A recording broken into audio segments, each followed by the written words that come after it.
6 o'clock right now, and we are in 11 News breaking weather alert mode. It is here. We're talking about the snow, the ice on the roads. A live picture here from Lake Avenue near I-25. And folks, also the dangerously cold temperatures. And you see here in this intersection, the roads covered.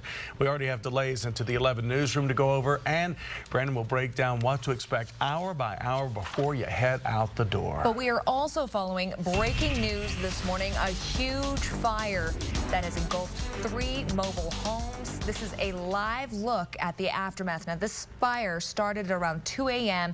in Fountain. We are hearing that it started in one home, moved to another next to it, and then another, and damaged another in addition to that. And you can see firefighters are still on the scene. Yeah, what's left of an SUV, what's left of these homes. We're also hearing from firefighters that a father of 2 may be missing at this hour.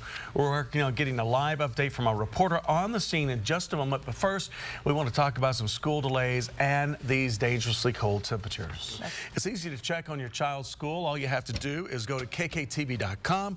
You'll find the link to the closings on our homepage. Well, let's now focus on the temperatures outside. We are on 11 News breaking weather alert. Meteorologist Brandon Borman's joining us now. And Brandon, we say they're dangerously cold, these temperatures, but it's really true. Yeah, we're not exaggerating, especially over northern El Paso County, where we do have a 6:03 now. We want to update you on that breaking news alert. A fire in a mobile home park in Fountain. The father still unaccounted for. 11 News reporter Elisa Chin live there now. Elisa, you've been on the scene. You were the first on the scene there this morning. What else are you learning?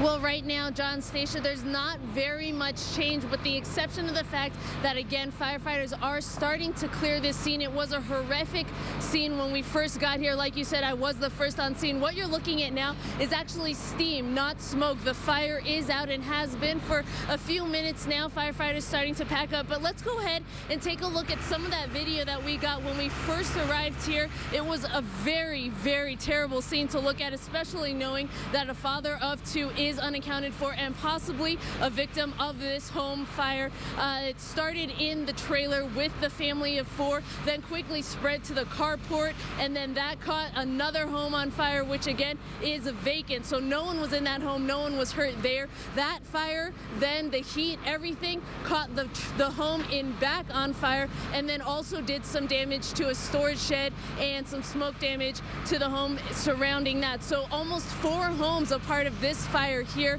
Still unsure whether or not it is a fatal fire. We are continuing to keep an eye out and keep our ears open to what may be happening, although I've been told that police and firefighters will not be back once they clear the scene here until daylight comes. That's when they are going to start looking possibly for a body, but hopefully just keeping a positive outlook on things. Maybe not, and maybe just gone someplace else. The mother and 2 children are with a friend right now. Guys, back to you.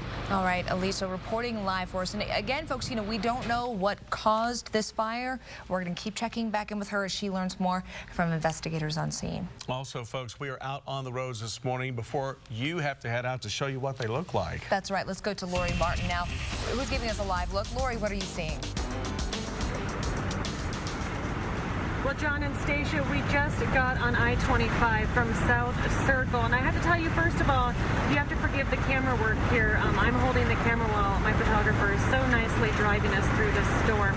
But this is I-25 northbound, just north of Circle, and as you can see, it looks kind of slick on the road, but here's what's kind of deceiving is that every now and then you hit these black ice spots. So definitely give yourself plenty of time if you're heading out on the road. In fact, just a few minutes ago when we were not live, we were trying to get to the intersection of Venatucci, and we slid partway through the intersection because we suddenly stumbled upon some ice. So again, give yourself plenty of time. Colorado Springs Police on accident alert. So is State Patrol in El Paso and Teller counties. So if you get in an accident and there's no drugs or alcohol or injuries, just take the information and report it later back to you guys. All right, thank you. And we are also keeping an eye on the airports for you as well. There are some delays out of Denver, we understand so far, but it looks like everything is still on time at the Springs Airport. We've posted a link to both airports at kktv.com so you can check on your flight throughout the day. Just click on Find It. 6:06 now. Utility crews have their hands full this morning as well. That's right. There's never a good time for a water main break. Well, they're dealing with two of them. And of course, this weather just makes it so much more difficult, making roads slick out there. This is video near Palmer Park in Shelton on the southeast side of town. There's also water spilling onto the road at Racina and Elkton near Garden of the Gods and I-25. And of course, that water's starting to freeze out there. We'll let you know as soon as those breaks are fixed. What a mess. Like you said, never a good time for a water main break, but especially when the temperatures are like this outside. And that much water, when it floods the road and ice is over, it just becomes a skating rink for sure. Right. 6 a.m. now. New from overnight on 11 News this morning. Police arrest a man they say broke into the car of a Springs family, stealing all of their Christmas presents. This morning, they're working to locate another suspect involved in that burglary. 11 News reporter Patrick Nelson is live near the intersection where it happened, Jetwing and Astrazon. This is where police captured one of the suspects. Patrick, what's the latest that police are telling us about the crime? Well, good morning, Stacia and Betty. That burglary actually happened a few blocks from here. We are here at Jetwing and Astrazon, and here's a piece of the headlight from the car that was being used as the getaway car by two suspects. They came actually into the back of this house. You can see they broke through a fence and almost struck where the kitchen area is of this home. So very lucky that no one was hurt on that end. Now, as soon as that car came to rest in that backyard, police hustled on the scene to try to track down those two suspects who got out of the car and tried to run. And police were able to track down one of those suspects, 27-year-old Vicente Romero. And police say once they got him into custody, they found the $600 worth of toys that were actually Christmas presents stolen from a family that lives on Patrick Drive, just a few short blocks from here. Right now, there is another suspect on the loose, but what I'm being told by the man that lives in this house is police tell him that police do know who this man is, so it's just a matter of time before they get both suspects into custody. So the good news this morning, Betty and Stacia, the toys have been returned to that family, which it could have been a Christmas disaster if they would have been stolen and taken from them and not returned. So in my next live report, I'll let you know what that family is saying this morning now that they have their Christmas presents back. Back to you. We bet they are relieved. Thanks so much, Patrick. Also new from overnight, police have arrested a man they say pulled a gun at a McDonald's drive-thru in the Springs during a really busy time of the evening and then drove across town, robbing someone else at gunpoint just a few hours later. Police arrested 30-year-old Benjamin Martinez. Now, this is where it started in the 800 block of North Nevada. Police say Martinez cut off another car and then got out and punched that driver in the face, taking the victim's cell phone and wallet. Police say they were able to arrest Martinez when he returned to the McDonald's restaurant. Martinez is charged with felony menacing and personal robbery. New from overnight, police believe multiple shooters are on the loose this morning. This is in Oakland, California. A 1-year-old boy recovering after he and 7 others were shot on the street. Pretty crazy story. The little boy's the only one in critical condition, but all the victims were taken to the hospital by other people at the scene before officers arrived. And look at all those evidence numbers Shell casings there. That's right. Investigators found dozens of bullet casings near the parking lot where the crowd had gathered to film a music video. This all happened just after 6 p.m. So far, police aren't releasing very many details. We don't have suspect descriptions, and they are not talking about a motive. Well, today, the people accused of being part of an identity theft ring will be in court. The suspects are accused of stealing victims' identities and passing thousands of dollars in forged checks in their names. Detectives say they stole mail from mailboxes, broke into homes and businesses. They tell us so far 69 victims have been racked up, 10 suspects altogether. And the sheriff's office is asking anyone who thinks their mail may have been stolen to contact them at 390-5555. They want to hear from you. We should get complete autopsy results today that could change the charges in a case that we've been following. It has to do with the Springs man accused in the death of his best friend. Tyler Theus was arrested and charged with reckless manslaughter. Richard Theus is the suspect's father. He says his son took the victim, 22-year-old Jacob Seabright, to the hospital where he died on Sunday. But Richard says the victim fell down the stairs. And we're going to let you know what we learned from today's autopsy. And Tyler Theus will be in court, will be following this story for any new developments. 8 years old, 200 pounds, a third grader, placed in foster care because of his weight.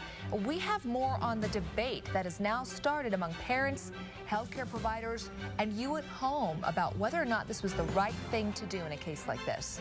And the teen charged with murder in connection to a Craigslist scheme faces a judge today. Coming up on 11 News this morning, the decision that could change the way the case is being prosecuted. Time is 6:07. Now, from Southern Colorado's #1 news channel, this is KKTV 11 News This Morning. We begin with new information this morning in a disturbing case of sex assault on a baby. What we've learned overnight about what's happened to the child since the assault and the charges the suspect faces this morning. Also, Troy Davis is scheduled for execution tonight.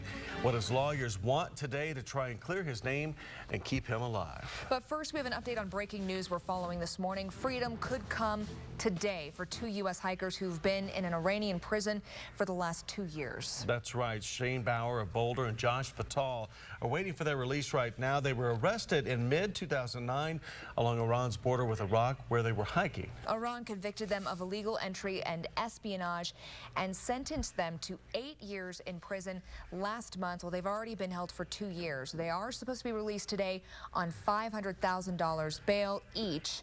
Washington denies any spying accusations. We will let you know if we hear any new information on when they could be released today. 2 minutes after 6 now, here's an update on a disturbing investigation that has many of you talking this morning. It involves a Black Forest man accused of sexually assaulting an 11-month-old baby, then posting that attack online. 11 News reporter Patrick Nelson joins us live in the newsroom this morning. Patrick, you got some new information overnight. What have you learned about this case? Yeah, that's right, John and Stacia. Since we broke this story last night, many of you at home are asking what happened to this baby after that alleged attack. Well, I put in calls this morning to our sister station in Bakersfield and to the Bakersfield Police Department, and I found out the child is alive. He's actually 3 years old now and living with his family there in California in the Bakersfield area. Now, here is the man that is accused of sexually assaulting that boy back in 2009. He is Black Forest resident Sean McCormick. The description of the attack, too horrific and graphic to reveal. Investigators say McCormick videotaped the assault and sent the video out onto the internet.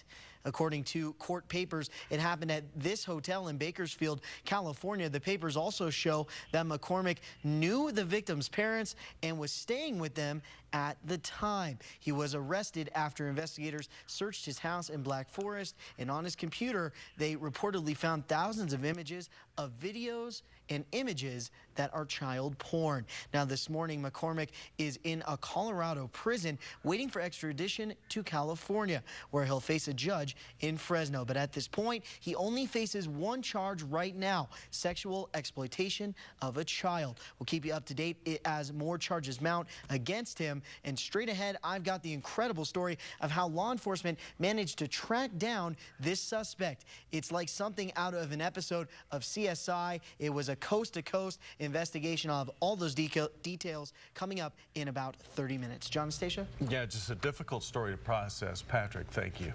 Well, 6:04 now, we have an update on an Amber Alert we brought you as breaking news last night on 11 News at 10. Police are still on the lookout for a woman accused of taking 8 kids.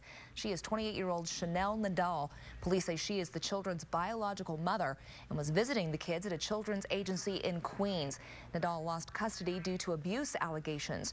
Now, the kids are between the ages of 11 months and 11 years old. We'll be following the search for this family throughout the morning. New this morning, the most recent battle in the Senate is over disaster aid. Majority Leader Harry Reid says he'll try to add nearly $7 billion to a bill this week needed to prevent a government shutdown. Republicans want cuts to an Energy Department program to pay for that increase. Democrats say that would wipe out thousands of jobs. 6:05 now, some last-ditch efforts this morning to save a man on death row. 42-year-old Troy Davis has less than 12 hours to live. The state's pardons board rejected clemency for him yesterday, so supporters and his attorneys doing what they can in these final hours, urging prison workers force to strike or call in sick, even appealing to the White House. His lawyers are considering another appeal, and they say Davis should be allowed to take a polygraph test to prove his innocence. He was convicted 20 years ago in the death of an off-duty police officer. He has always maintained his innocence, but his execution is set to happen tonight, 5 p.m. our time. Some important information this morning affecting our local military families. The Pentagon now says the number of American troops in Iraq will fall to about 40,000 by the end of this month. This as the U.S. winds down the war. This means the military is on track to meet the president's goal of withdrawing all American troops from Iraq by the end of the year. There are currently just over 44,000 U.S. troops there.